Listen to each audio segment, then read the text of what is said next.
Salut, ici Maps! Déjà, update lecture du mois de décembre. Jingle bell, jingle all the way. Je suis comme la plus Grinch au monde, alors je sais pas pourquoi je vous chante des dounes de Noël, mais c'est comme ça. Donc, en décembre, eh bien, j'aimerais vraiment arriver à mon objectif de lire 100 livres. Ça sera pas facile. Je pense que je suis à 87 en date d'aujourd'hui, donc on verra bien. Mais je sais pas pourquoi j'aimerais beaucoup y arriver. On verra ce que la vie nous réserve. J'ai aussi mis des livres que ça faisait plusieurs moments que je voulais les lire, plusieurs mois que je me suis dit, ok, là, c'est le mois, l'année, elle va terminer, je veux lire autre chose en 2019. Il y a encore des livres de 2018 qui traînent aussi dans cette pile-là et qui vont traîner en 2019. Peut-être que je vais me tanner un jour, on verra bien. Donc, je vais vous présenter des livres que je suis pas mal certaine de lire en décembre, puis le reste de ma pile que... je sais pas ce qui va se passer, quand est-ce que je vais les lire. Il y a des livres là-dedans que ça fait comme une éternité qui sont là. Donc, on verra bien. On commence. Le premier livre que je veux lire est un roman qui a été nommé par Goodreads en 2017 Best Historical Fiction, Les enfants du fleuve de Lisa Wingate. Peu importe les chemins empruntés, le cœur se souvient toujours d'où l'on vient. Memphis 1939. Par une nuit pluvieuse, Real Foss, 12 ans, et ses 4 frères et sœurs sont enlevés par des inconnus. Emmenés loin de la péniche familiale et des bords du Mississippi, jetés dans un orphelinat, les enfants réalisent bien vite qu'ils ne reverront plus leurs parents. La mystérieuse Société des foyers d'accueil du Tennessee vient de sceller leur sort à tout jamais. Caroline du Sud de nos jours, Avery Stafford, jeune avocate épanouie à qui tout semble sourire, est de retour dans la ville de son enfance. Lors d'une visite à sa grand-mère, cette dernière tient un discours étrange qui remet en cause toutes ses certitudes. Quelle est vraiment l'histoire de sa famille? D'où vient-elle? Troublée, Avery commence à enquêter. D'après une histoire vraie. Juste à le dire, j'ai des frissons, là. Oh my god, ça a l'air vraiment bon. J'ai vraiment hâte de m'y mettre. Je pense que ça va tomber en plein dans ma palette de lecture. Je vais me lancer dans ce livre suggéré par Sylvain Demanty de la chaîne Sylvain Demanty de Virginia C. Andrews, Fleurs captives. Donc, j'ai comme une petite version de poche. Je me suis fait mal avec le livre, là. À la mort de son mari, Corinne retourne dans la demeure parentale en compagnie de ses 4 enfants. Malheureusement, la vie deviendra rapidement un enfer pour cette famille maudite. Pour de sombres histoires d'héritage, l'existence des enfants doit rester cachée aux yeux du père de Corinne, avec lequel elle est brouillée. Sa mère, pour sa part, se montre vindicative et terrible envers eux. Sous couvert de les préserver, elle les séquestre dans le grenier avec à peine de quoi subsister. Alors, pour oublier, ils font de cet endroit d'incertitude et de traumatisme le royaume de leurs jeux et de leurs rêves, le refuge secret de leur tendresse à l'écart du monde.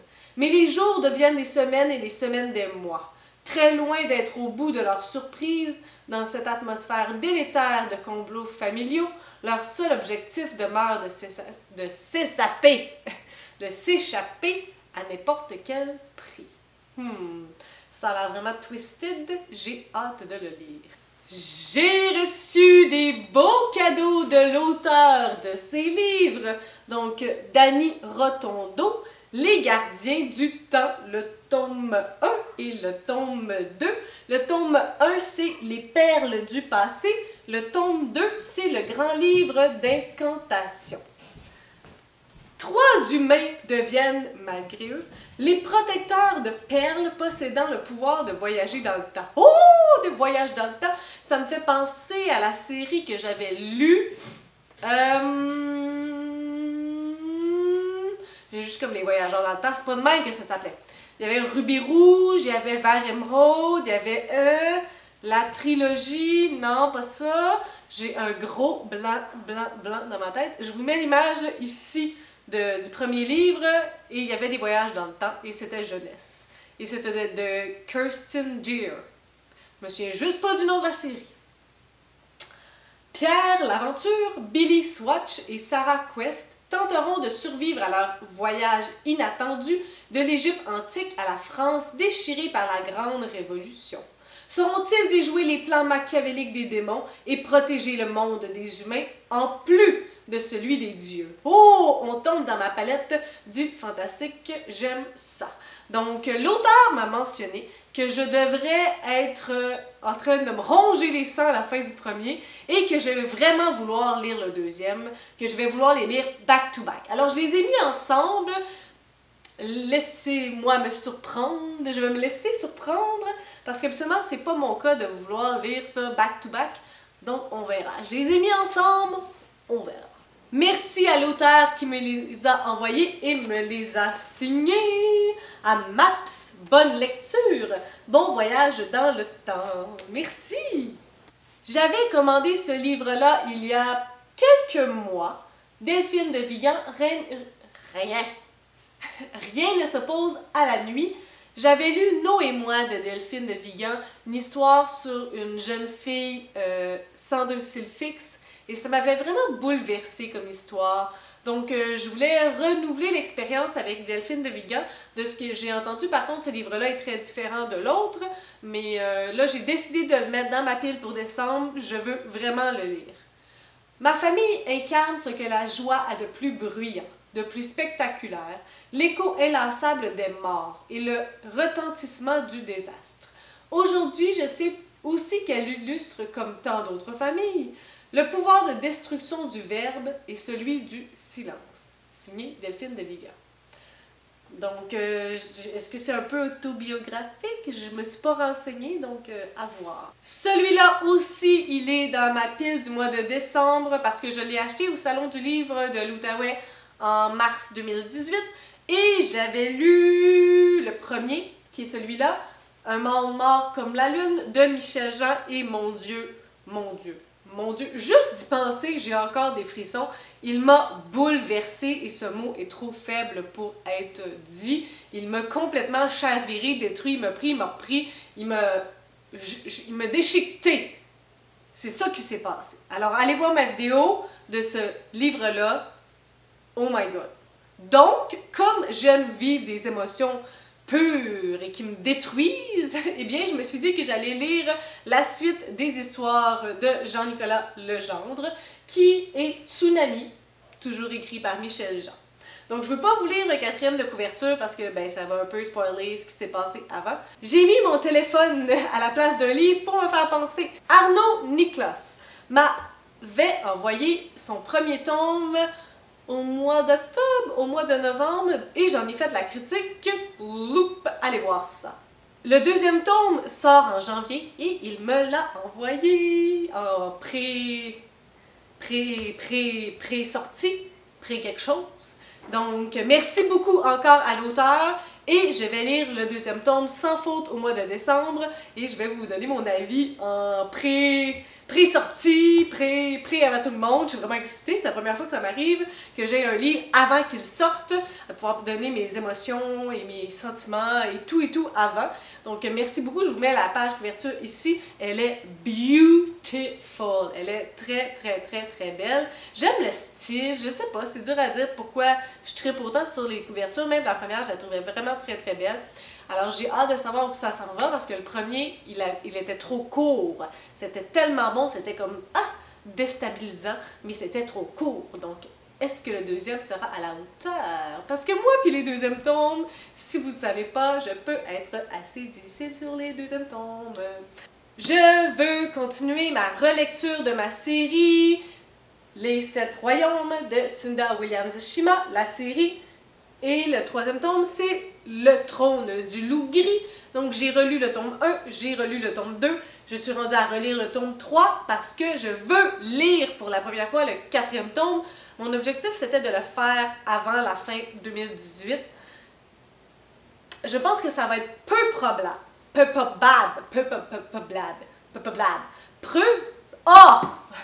Je pense que ça va être peu probable, mais pas impossible, dépendamment de si il me reste du temps à la fin. Peut-être que je vais squeezer le 4e à la fin du mois de décembre, dans les dernières petites journées, là, tu sais, comme ça.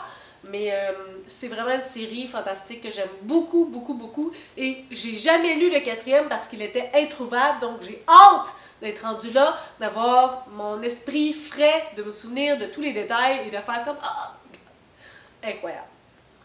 Finalement, je pense finir décembre avec La vie est faite de cette toute petite chose de Christine Montalbetti, une suggestion de Jean-Philippe Beauchamp. Merci beaucoup.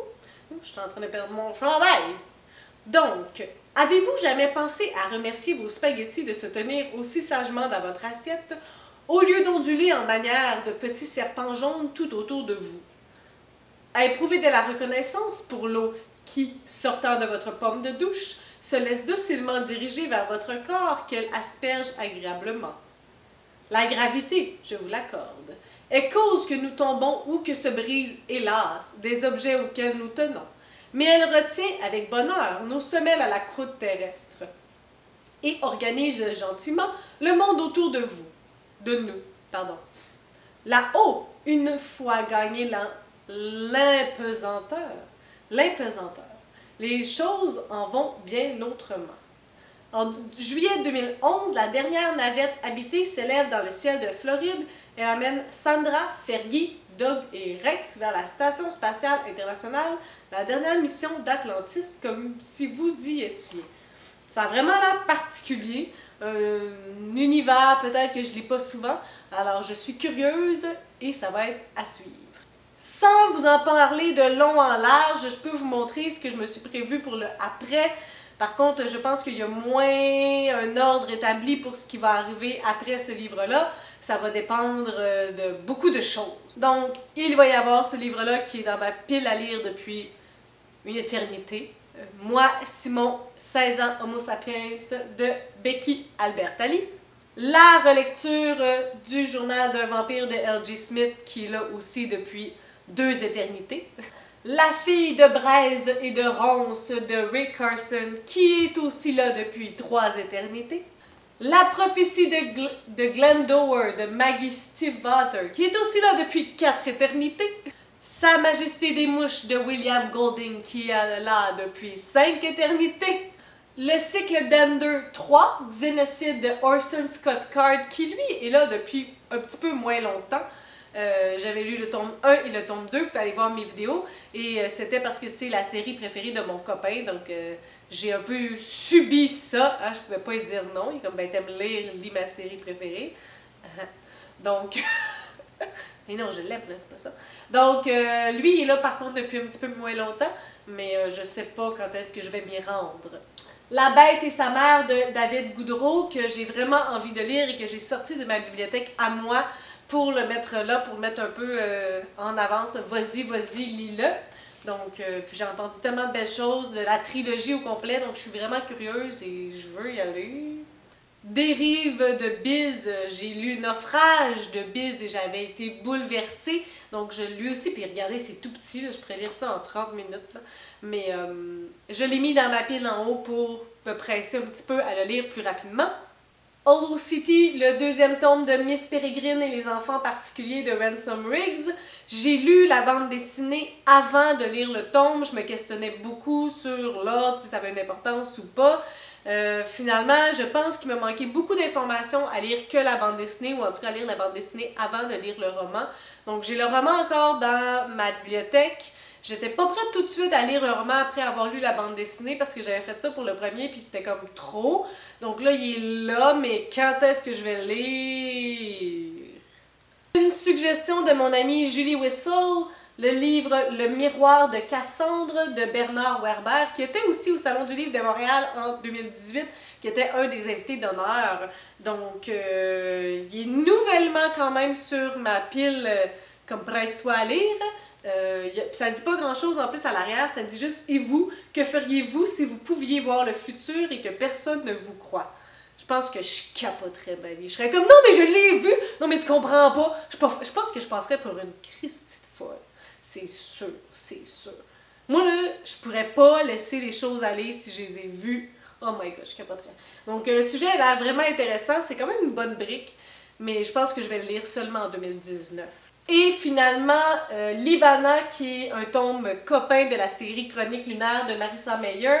Lorsque j'avais fait ma vidéo sur les top méchants, j'avais vu qu'il y avait un tome seulement sur elle, puis ça m'a un peu intéressé de savoir son histoire. Donc il est là, puis je vais le lire probablement en 2019. Mais bon, hein, il est là. Sur ce, si vous avez des suggestions, des critiques, des commentaires, n'hésitez pas à le faire en dessous de ma vidéo. Je publie des vidéos à tous les 3 jours, donc si vous aimez ma vidéo, n'hésitez pas à mettre un petit pouce ou à vous inscrire à ma chaîne. Et sur ce, je vous souhaite de bonnes lectures!